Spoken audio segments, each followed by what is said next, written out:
তো hello so guys, আজকে আবার চললাম ক্যাটারিং। আজকে বেরিয়ে কালী মন্দির এখানে চলে এলাম। ফাইনালি চলে এলাম কাজের জায়গা। বেলুন গেটে প্রবেশ করে নিলাম।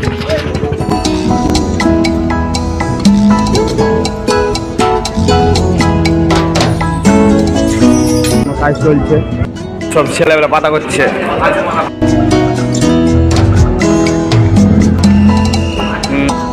ফাইনালি টেস্ট পুরো রেডি হয়ে গেলাম।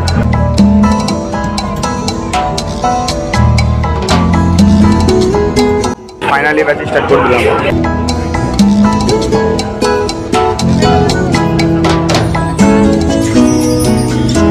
ভিড় হয়ে গেল আমাদের ব্যাচ।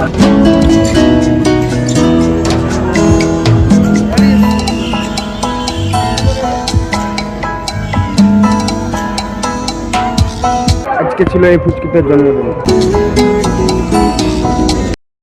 ক্যাটারিং লাগলে স্ক্রিনে দেওয়া নাম্বারে কন্ট্যাক্ট করতে পারেন।